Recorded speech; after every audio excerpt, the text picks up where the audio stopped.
Salurkan sedekah jariah Anda melalui Bank Muamalat Indonesia 353 00167616 atas nama Pondok Pesantren Taqimus Sunnah Al Islami, kode bank 147.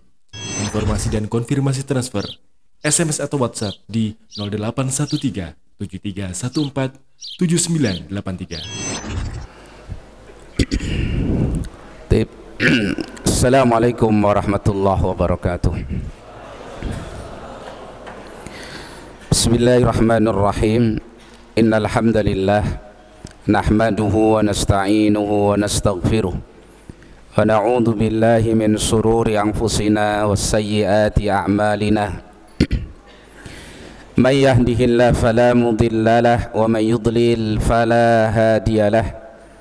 Asyhadu an la ilaha illallah wahdahu la syarika lah wa asyhadu anna Muhammadan abduhu wa rasuluh sallallahu alaihi wa ala alihi wa ashabihi wa sallama tasliman mazida. Ya ayyuhalladzina amanu taqullaha haqqa tuqatih wa la tamutunna illa wa antum muslimun. Ya ayyuhalladzina amanu taqullaha wa qulu qawlan sadida yuslih lakum a'malakum wa yaghfir lakum dhunubakum wa man yuti'illaha wa rasulahu faqad faza fawzan 'azima.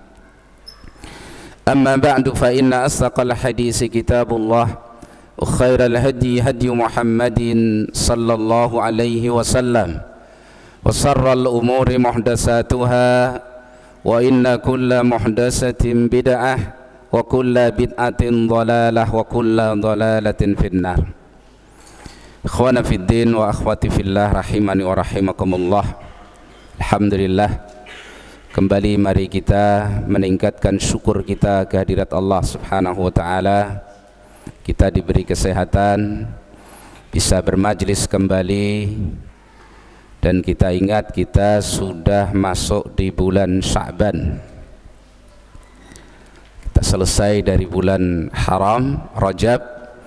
Sekarang sudah di awal bulan Sya'ban. InsyaAllah ini tanggal 3 atau tanggal 4. Jadi tidak lama lagi kita akan sampai kepada bulan yang dirindukan oleh setiap muslim yang beriman dengan baik kepada Allah Subhanahu wa taala, yaitu Syahrul Ramadan, bulan Ramadan.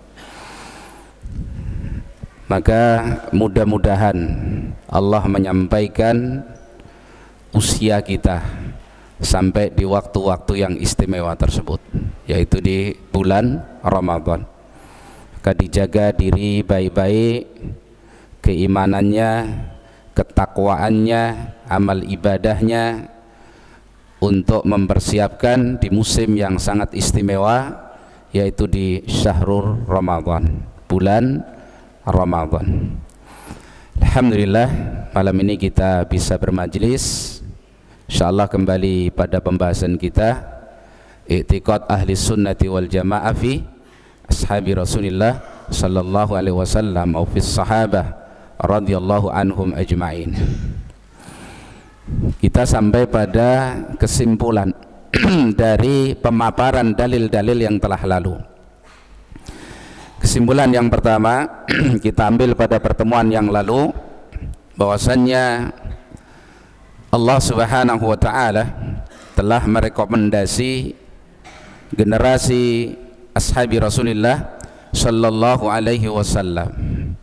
Allah sudah tazkiyah mereka sebagai manusia yang Allah Subhanahu wa taala puji dan sebutkan kebaikan-kebaikannya, baik secara lahir maupun batin-batin mereka sudah ditazkiyah oleh Allah Subhanahu wa taala.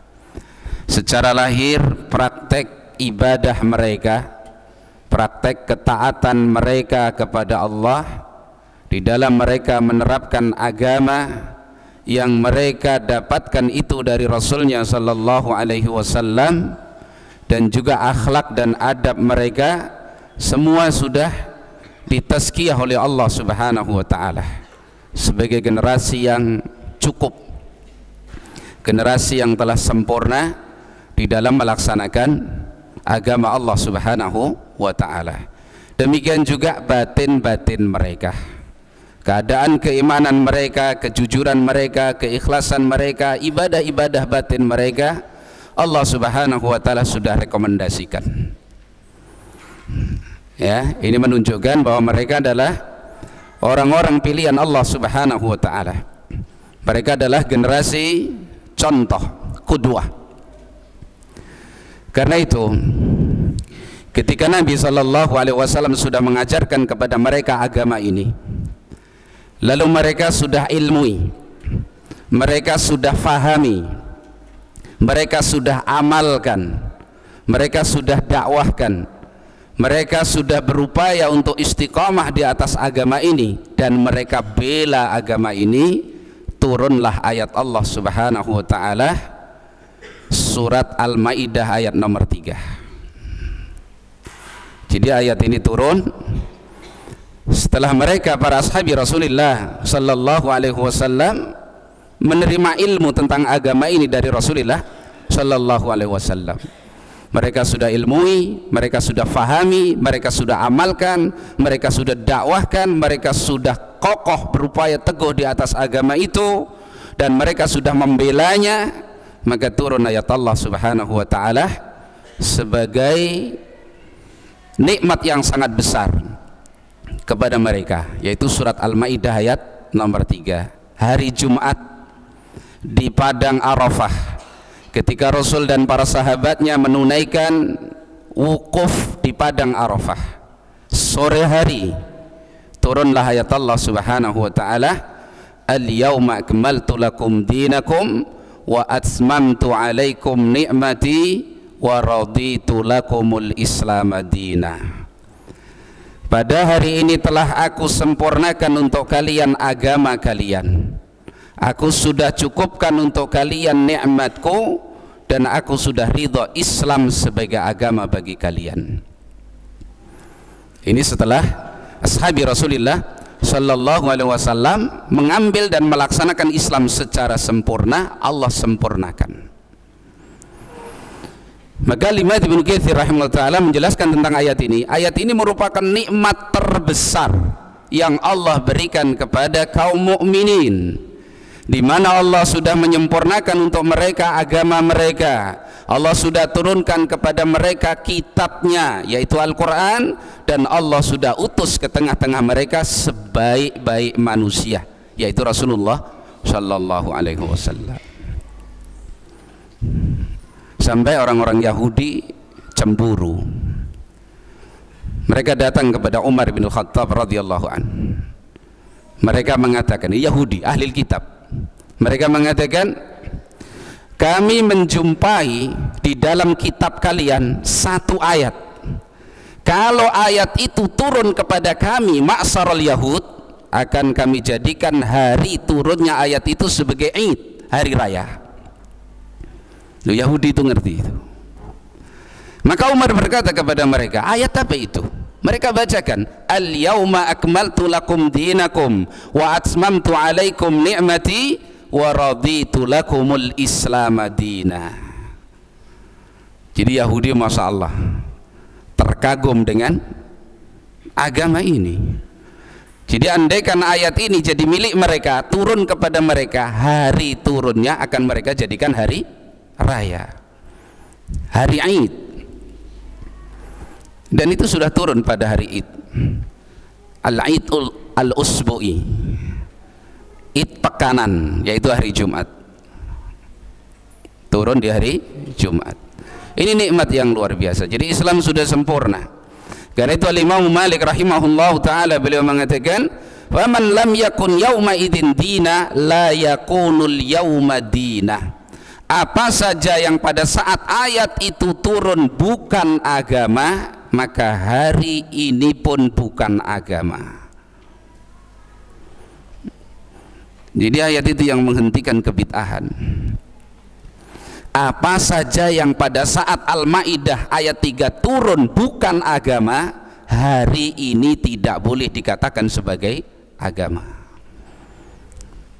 Sudah cukup agama itu. Al-yauma akmaltu lakum dinakum. Hari ini telah aku sempurnakan untuk kalian agama kalian. Jadi agama sudah sempurna, tidak butuh tambahan, tidak butuh koreksi, tidak butuh pengurangan. Cukup dengan itu orang akan mendapatkan apa? Derajat yang tinggi di sisi Allah Subhanahu wa taala. Menambah dari suatu yang sudah sempurna menjadikan berkurang, sama aja. Menambah atau mengurangi dari sesuatu yang sudah sempurna itu akan menjadikan sesuatu yang sempurna berkurang. Karena itu ada asar yang dinasabkan kepada Abdullah ibn Abbas ketika ada dua orang musafir, yang satu salat sempurna, maksudnya sempurna salat 4 rakaat, yang satu karena musafir dia salat 2 rakaat. Maka yang sempurna ini, yang salat 4 rakaat, bertanya kepada Abdullah ibn Abbas, ya ibn Abbas, kami berdua safar, teman saya mengqashar salat sedang saya menyempurnakan, bagaimana menurutmu? Kata ibn Abbas, engkaulah yang mengqashar salat dan temanmu yang menyempurnakan. Paham maksudnya? Karena salat musafir berapa? 2, sempurna 2. Menambah dari sempurna berarti mengqashar, dia mengurangi. Musafir salat 4 rakaat berarti dia mengqashar salat, mengurangi salat. Karena salatnya musafir sempurna berapa? 2. Jadi kalau agama ini sudah sempurna kok ditambah berarti malah mengurangi. Jelas ya? Jadi pada mereka lah Allah Subhanahu wa taala menyempurnakan agama ini, pada ashabi Rasulullah sallallahu alaihi wasallam. Jadi beragama itu ilmunya sebagaimana ilmu agama yang dipahami oleh para sahabat, yang diamalkan oleh para sahabat, yang didakwahkan oleh para sahabat, yang teguh mereka di atasnya, yang mereka bela sampai mereka memberikan semuanya. Itulah dinul Islam. Apa yang pada saat itu bukan agama, hari ini juga bukan agama. Ihdhar wal bidah, jauhi kebid'ahan. Ya, ini faedah yang kemarin. Jadi generasi ini sudah ditazkiyah oleh Allah Subhanahu wa taala. Allah sudah memuji generasi ini, yaitu ashabi Rasulullah sallallahu alaihi wasallam. Maka itu jadi rujukan. Berakidah itu dengan akidah mereka, bermanhaj dengan manhaj mereka, metode beragama yang selamat, metode beragamanya mereka. Apa yang menyelisihi mereka berarti salah. Dan merekalah cikal bakalnya ahlus sunnah. Makanya siapa ahli sunnah? Para ulama kita sepakat kalau ahli sunnah yang mahad, yang murni adalah ashabi Rasulullah sallallahu alaihi wasallam. Karena pada mereka belum ada bid'ah, pada mereka belum ada kebid'ahan. Enggak ada bid'ah di kalangan para sahabat, enggak ada. Bagaimana perkataan Umar tentang salat tarawih, nikmatil bid'atu hadhihi, sebaik-baik bid'ah adalah ini. Itu bid'ah secara bahasa. Adapun bid'ah yang tercela dalam syariat tidak ada di ashabi Rasulullah sallallahu alaihi wasallam. Karena itu perlu kita jelaskan sebagai tambahan.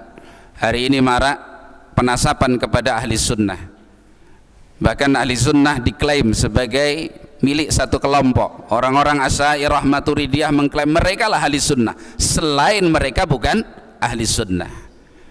Itu nggak boleh kita salahkan begitu saja, karena sejarah penamaan ahli sunnah itu ada 2 makna.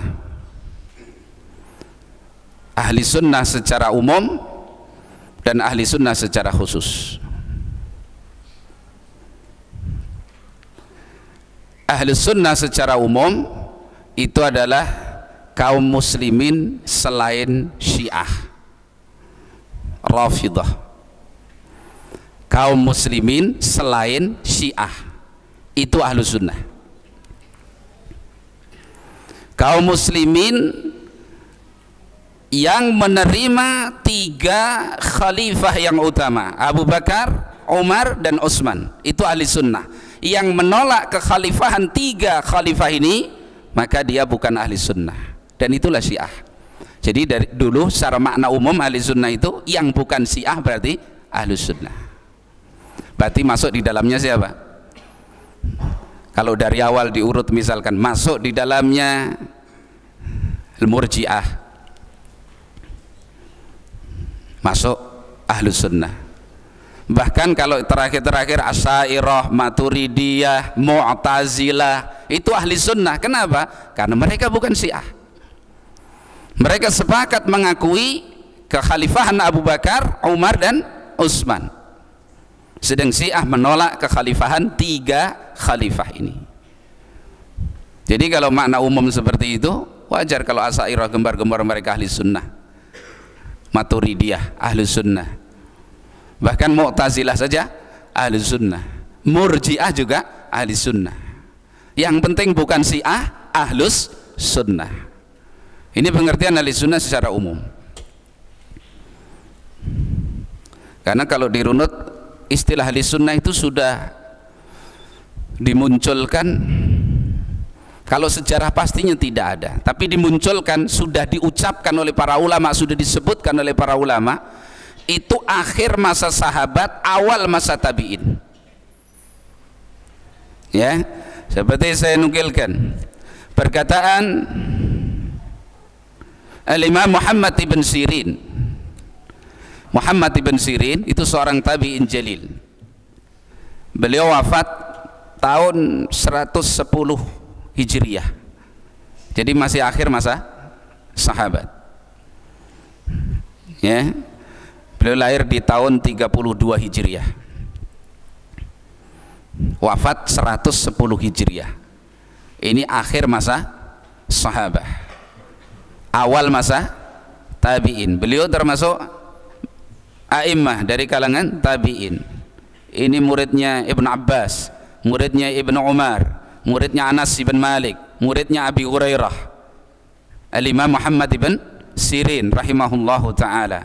Beliau mengatakan ketika sudah muncul fitnah, sebelum itu tidak ada fitnah-fitnah, bid'ah itu belum ada. Pada masa beliau muncul fitnah bid'ah, maka beliau mengatakan lam yakunu yas'aluna anil isnad. Dulu para ulama itu tidak pernah mempertanyakan tentang sanad periwayatan, karena adanya ahlu sunnah semuanya, nggak perlu ditanya sanad periwayatan. Ya,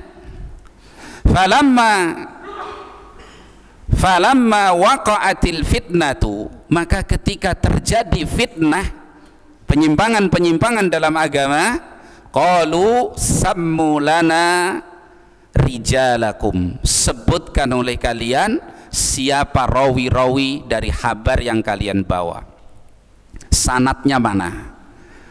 Ini baru ditanyakan setelah muncul fitnah. Dulu tidak pernah ditanyakan tentang sanad. Pokoknya kabar, orang-orangnya terpercaya semua, ahli sunnah semua, nggak ada ahli bid'ahnya, sudah diterima. Begitu muncul fitnah periwayatan detail, ditanya dulu dari mana riwayat ini, siapa yang bawa hadis ini, siapa yang bawa kabar ini.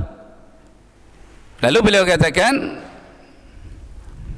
fayung dharu, maka diperhatikan, dilihat, ya, ila ahli sunnati, kepada periwayatan dari ahli sunnah. Perhatikan di sini, fayung dharu ila ahli sunnati, maka dilihat periwayatan dari ahlus sunnah. Pada masa beliau sudah ada istilah ahlus sunnah.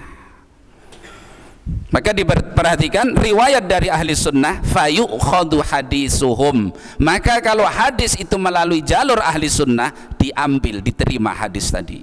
Fayungdaru ila ahlil bidah, maka dilihat kepada ahlil bidah, fala yukhadu hadisuhum, maka tidak diterima hadis mereka. Jelas ya?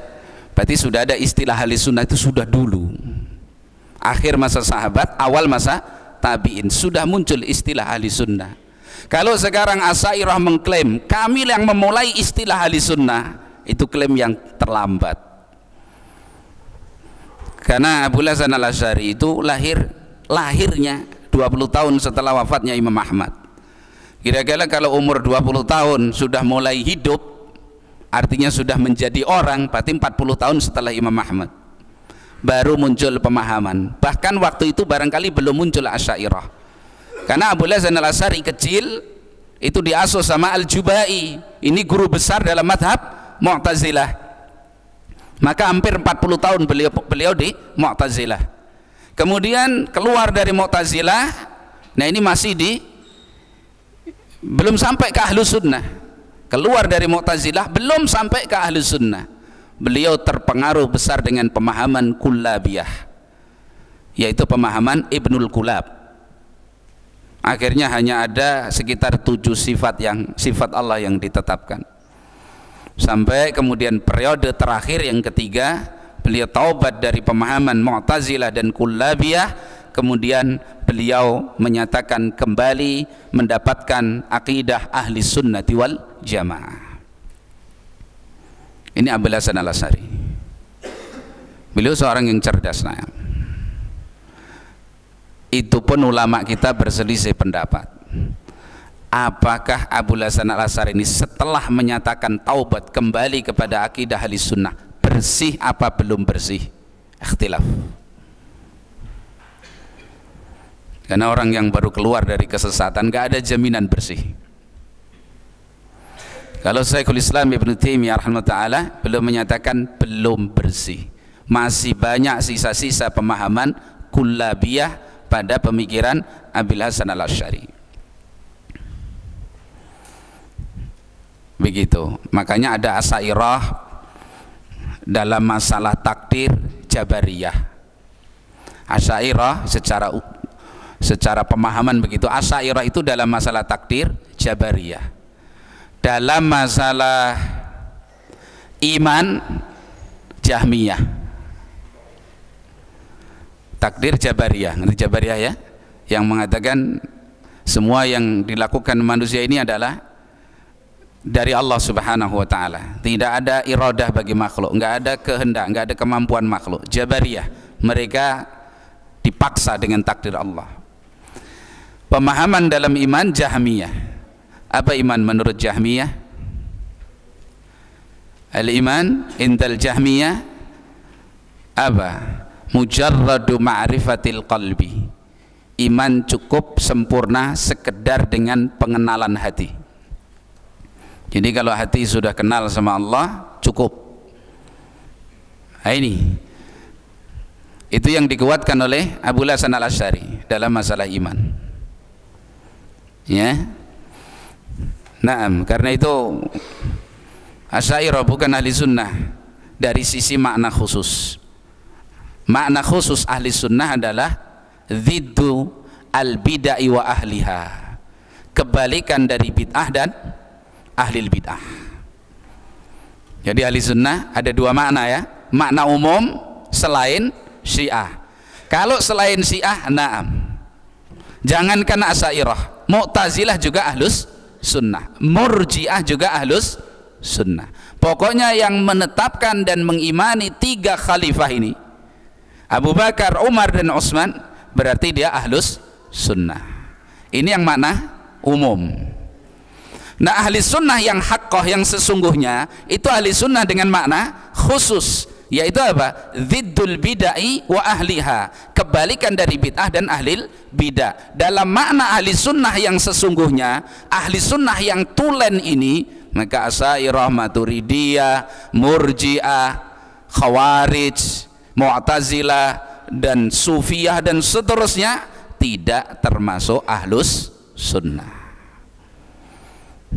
Ini yang dimaksud ahli sunnah yang sesungguhnya, kebalikan dari bid'ah dan ahli bid'ah. Bagaimana dikatakan ahli sunnah sedang imannya model Jahmiyah? Bagaimana dikatakan ahli sunnah sedang masalah takdir Jabariyah? Bagaimana dikatakan ahli sunnah sedang ahli sunnah mengisbatkan kalamullah itu adalah kalam dengan makna, dengan suara, dengan huruf-hurufnya, itu semuanya kalam. Maka Al-Quran kalamullah. Sedang mereka memaknai kalam itu apa yang tersimpan pada dirinya Allah tidak ada suara, tidak ada huruf. Jadi makna yang tersimpan pada dirinya Allah, begitu sudah keluar jadi suara dan huruf, itu namanya ibaratun an kalamillah.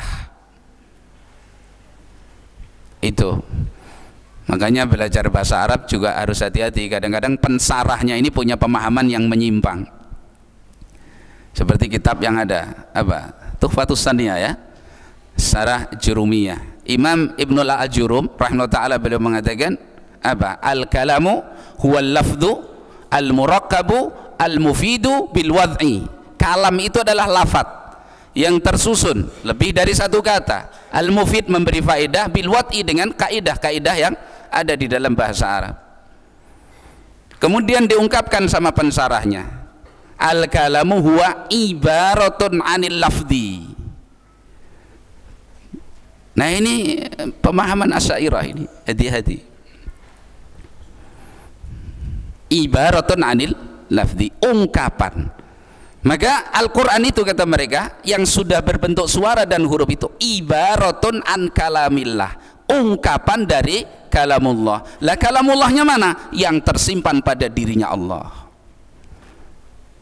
Jadi mereka memahami kalam itu satu tok. Ini berangkat dari filsafat mereka yang berbicara Allah itu mukhalafatul lil hawadis, Allah itu menyelisih sesuatu yang baru. Jadi kalau atau berbicara kepada Rasulullah ini baru, nggak boleh bagi Allah. Allah kok baru? Allah kok bicara sama Musa? Nggak boleh. Jadi bolehnya itu azali. Jadi kalam yang berada di zatnya Allah yang sudah ada sejak azali, satu jenis. Begitu keluar jadi suara sama huruf. Kok suara dan hurufnya Ibrani jadi Taurat? Kok bahasa Arab jadi Al-Quran? Nah, ini kan aneh. Jadi Taurat sama Al-Quran jelas berbeda. Gimana satu jenis? Jelas. Tapi dalilnya bukan Al-Quran, bukan Sunnah, bukan athar salaf, bukan ucapan Muslim. Dalilnya adalah qaul seorang penyair Nasrani. Kalau orang sudah berdalil dengan milik orang lain, maka apalagi yang bisa diambil? Jelas ya? Ini untuk memahami yang subhat hari ini disebar luas. Berbangga kembali kepada akidah ahli sunnah, Asy'ariyah Maturidiyah. Iya, kalau itu pengertian ahli sunnah secara umum, selain si Syiah. Tapi kalau ahli sunnah yang sebenarnya lawan dari bid'ah dan ahli bid'ah, maka mereka bukan ahlus sunnah. Ini kaum muslimin harus paham, salafiyun harus paham ini. Karena antum keluar dari masjid subhatnya banyak. Ya. Nah, dan memang dipaksakan. Pokoknya selain mereka bukan ahli sunnah. Entah dinamanya apa. Yang masyhur Wahabi, kan gitu ya. Udah. Masya Allah. Taib, itu tambahan tentang supaya kita fahami bahwa istilah ahli sunnah itu sudah ada sejak salaful ummah. Ya, bahkan itu merupakan makna dari hadis-hadis Rasulullah Shallallahu Alaihi Wasallam. Ya, naam. Itu faedah yang pertama. Kemudian yang kedua, muallif menyatakan saniyan bisababi taufiqillahi azza wa jalla lahum li'a'zami khilalil khairi zahiran wa batinan akhbarana annahu radiya anhum wa taba alaihim wa wa'adahumul husna. Dengan sebab taufik dari Allah subhanahu wa ta'ala kepada para sahabat, sehingga mereka bisa memiliki perangai-perangai yang baik, baik lahir maupun batin mereka. Lahir batinnya para sahabat itu bagus, itu baik. Allah subhanahu wa ta'ala sendiri yang menerangkan dan menyanjungnya.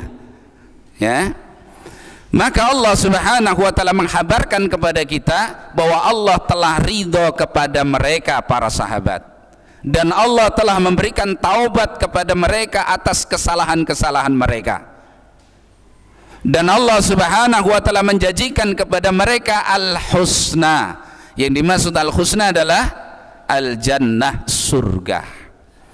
Karena meskipun generasi ini generasi yang mulia, generasi yang sempurna di dalam melaksanakan peribadahan kepada Allah Subhanahu wa taala, mereka generasi yang sempurna lahir batin mereka di dalam menerapkan peribadahan kepada Allah Subhanahu wa taala. Tapi bersama itu mereka bukan orang-orang yang maksum.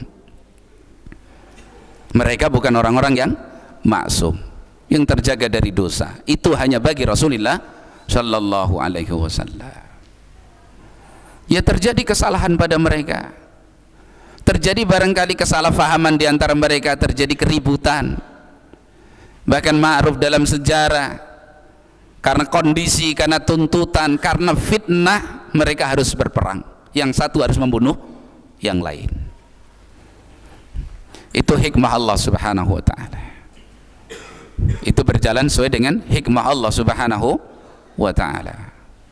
Ya, jadi mereka generasi yang Allah Subhanahu wa ta'ala telah ridha kepada mereka, dan Allah telah memberikan taubat atas dosa-dosa atau kesalahan-kesalahan mereka kalau terjadi, sebagaimana dikatakan kepada ahli Badar, i'malu ma syi'tum faqad ghafartu lakum. Berbuatlah kalian sesuka kalian, aku sudah mengampuni dosa-dosa kalian. Dan banyak sekali ayat atau hadis yang menerangkan tentang fadilah ashabi Rasulullah sallallahu alaihi wasallam dari sisi ini. Kembali, kemuliaan seperti itu memberikan pelajaran kepada kita bahwa merekalah generasi rujukan di dalam kita beragama kepada Allah Subhanahu wa taala. Manhaj mereka adalah rujukan, akidah mereka adalah rujukan, cara mereka beribadah adalah rujukan. Contoh, ya, jadi jangan mengambil pemahaman-pemahaman di luar pemahaman ashabi Rasulullah sallallahu alaihi wasallam, karena itu kesesatan. Taib. Itu yang kedua. Kemudian yang ketiga, jadi maknanya semua pujian kepada ashabi Rasulullah sallallahu alaihi wasallam. Salisan, yang ketiga, kesimpulan dari pemaparan dalil yang telah lalu, wa bisababi kulli ma sabaqa, dan dengan sebab semua yang telah berlalu dari dalil-dalil yang menyebutkan tentang kebaikan-kebaikan para sahabat, tentang tazkiyah Allah, rekomendasi Allah kepada mereka baik lahir maupun batin mereka, umirna, kita diperintah bil istighfari lahum, untuk selalu memintakan ampun bagi mereka. Walladzina ja'u min ba'dihim yaquluna rabbana ighfir lana wa li ikhwanina alladzina sabaquna bil iman wa la taj'al fi qulubina ghillan lil ladzina amanu rabbana innaka raufur rahim. Bahkan doa dalam ayat ini sangat bagus dibaca dalam salat kita. Misalkan ketika tasyahud awal ada doa di situ. Bagi yang mencukupkan tasyahud sampai tasyahud saja, asyhadu an la ilaha illallah, asyhadu anna muhammadan abduhu wa rasuluh, sudah mau cukup sampai di situ tanpa salawat, silahkan disambung dengan doa. Berdoalah. Ini doa yang sangat agung. Di samping mendoakan para sahabat dan orang-orang yang baik sebelum kita, maka ada doa yang istimewa di situ agar Allah membersihkan hati kita. Wala taj'al fi qulubina ghillal lilladzina amanu. Ya Allah, jangan kau jadikan pada hati kami ghillan, perasaan benci atau dendam atau yang semisalnya kepada orang-orang yang beriman. Itu dibaca. Atau di tasahud akhir ketika habis minta perlindungan dari 4 hal, bacalah doa banyak-banyak. Kata Nabi, tempat itu atau waktu itu adalah waktu yang mustajab, tidak mustajil. Apalagi sholat sendiri, sholat malam misalkan, perbanyak doa.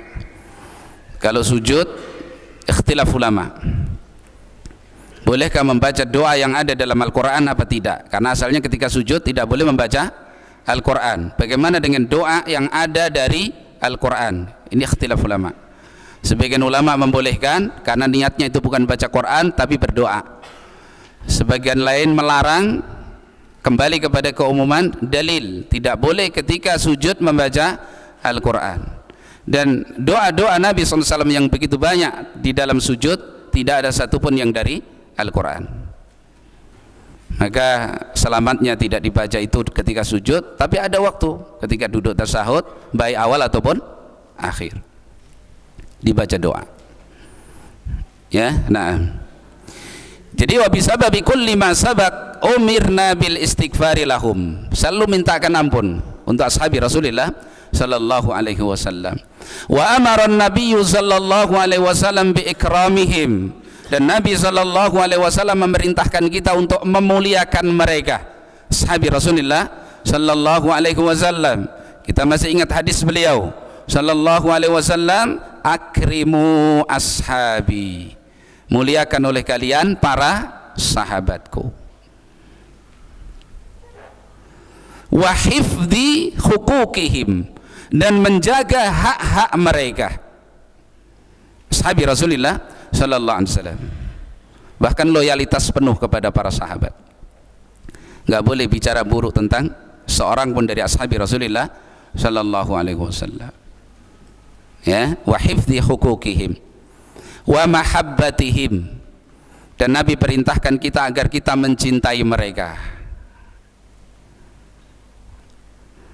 Ya, mencintai ashabi Rasulullah sallallahu alaihi wasallam, dicintai dengan jujur sebagai ibadah kita kepada Allah, karena mencintai mereka adalah bagian dari keimanan. Ya, mencintai mereka adalah bagian dari keimanan, dicintai karena Allah, bukan karena fisik mereka yang bagus, bukan karena mereka sekedar bangsa Arab. Nah, meskipun bangsa Arab itu punya fadilah, tapi lebih dari itu, karena keimanan mereka, karena suhbahnya mereka terhadap Rasulullah sallallahu alaihi wasallam, karena ibadah mereka, karena perjuangan mereka yang dengan sebab wasilah mereka agama itu sampai kepada kita. Allah Subhanahu wa taala sangat memuliakan ashabi Rasulullah sallallahu alaihi wasallam. Sampai ada hadis yang kemarin kita sampaikan, sekelompok manusia berperang dari kalangan ashabi Rasulullah sallallahu alaihi wasallam, Allah menangkan. Kemudian kelompok lagi berperang, ditanya adakah di kalangan mereka salah satu saja dari para sahabat? Ada sahabat di antara mereka, Allah menangkan. Ini fadilah ashabi Rasulullah sallallahu alaihi wasallam. Maka cintailah mereka. Ya, dengan mencintai kita akan mau mengikuti, kita mau menyerupakan diri kita dengan mereka kalau betul-betul kita cintai. Dan ini perlu disebarkan sebagaimana para salaf. Kemarin kita nukilkan bagaimana Imam Malik mengatakan bahwasanya salaful ummah mengajarkan kepada anak-anaknya agar mereka mencintai Abu Bakar dan Umar seperti mengajarkan surat dari Al-Quran. Karena ini sangat penting. Kalau umat ini mencintai para sahabat, maka mereka akan bisa mengamalkan agama sebagaimana mereka mengamalkan agama. Tapi cinta yang jujur, jangan sekedar iddia, pengakuan saja, disanjung-sanjung para sahabat, tapi begitu amalnya berbenturan dengan cara beramalnya para sahabat, ditinggalkan para sahabat ini. Jadi begini, kalau ada dalil sekalipun, ada dalil dari Nabi SAW tentang suatu amalan, Rasul dan para sahabat itu tidak berat mengamalkannya. Kebutuhannya ada, mengamalkannya nggak ada penghalang, mudah bagi mereka mengambil ibadah ini, tapi mereka nggak kerjakan, maka azalnya tidak dikerjakan. Nah, coba hati-hati seperti itu. Bagaimana kalau sikap itu seperti Zaid ibn Sabit radhiyallahu anhu, ketika datang kepadanya Abu Bakar dan Umar, lalu meminta kepada Zaid bin Sabit untuk mengumpulkan Al-Quran menjadi mushaf, ditulis dan dikumpulkan apa? Al-Quran itu. Apa kata jawabnya Zaid bin Sabit? Ata'malani bima lam yaf'al bihin nabiyyu sallallahu alaihi wasallam. Masya Allah. Apakah kalian berdua mau mengamalkan satu amalan yang tidak pernah dikerjakan oleh Rasulullah sallallahu alaihi wasallam? Rasulullah nggak pernah mengumpulkan Al-Quran menjadi satu buku. Itu awal ditolak oleh Zaid bin Sabit. Padahal itu amalan yang bagus. Tapi karena tidak pernah dikerjakan oleh Rasulullah SAW, ditolak oleh Zaid bin Sabit. Sampai diterangkan oleh Abu Bakar dan Umar, sehingga tumakninah itu sesuai dengan kaidah, tidak menyimpang dari sunnah, baru beliau bukukan Al-Quran. Landaikan setiap muslim ahlus sunnah punya prinsip seperti ini, akan terjaga agamanya. Bukan sesuatu yang nggak ada contohnya dari salaf dibela mati-matian.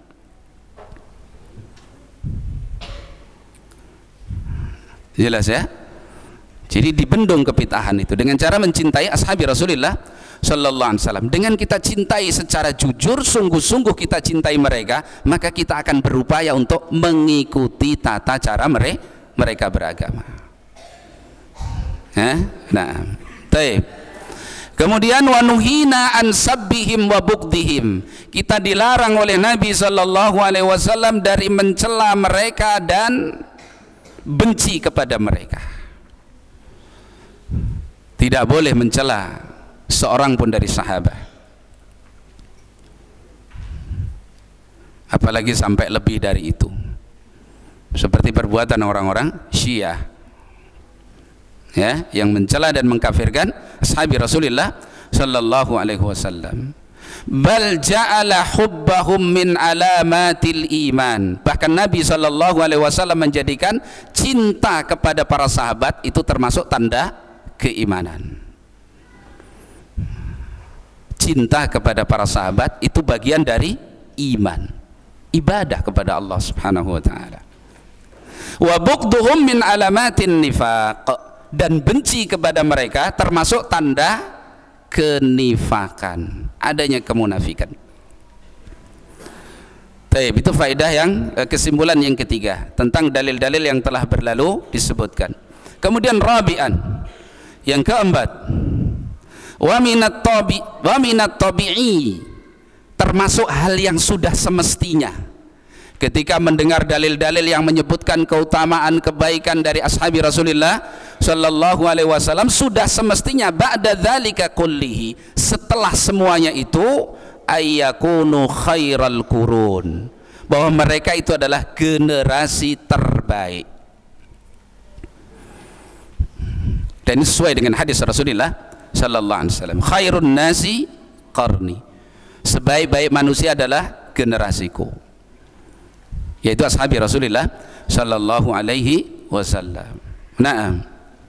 Wa ammanan li hadhil ummah, dan mereka adalah pengaman bagi umat ini. Itu juga warid dari Nabi sallallahu alaihi wasallam. Wa ashabi amanatun li ummati, dan sahabatku adalah pengaman bagi umatku, ashabi Rasulullah sallallahu alaihi wasallam. Wa min samma, dari situ, yakunu iqtida'ul ummati bihim wajiban. Maka kalau mereka sudah sebaik-baik manusia, mencintai mereka itu adalah keimanan, mereka sebaik-baik generasi, mereka adalah pengaman bagi umat ini dari fitnah-fitnah, dari perpecahan umat, dari bid'ah-bid'ah, misalkan begitu, maka hendaklah umat ini berqudwah kepada mereka.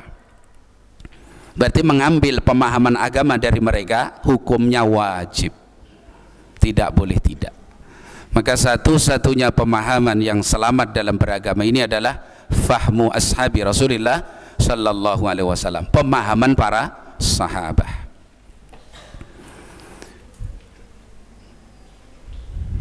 Ya, jadi memahami Al-Quran dan Sunnah dengan pemahaman salaful ummah.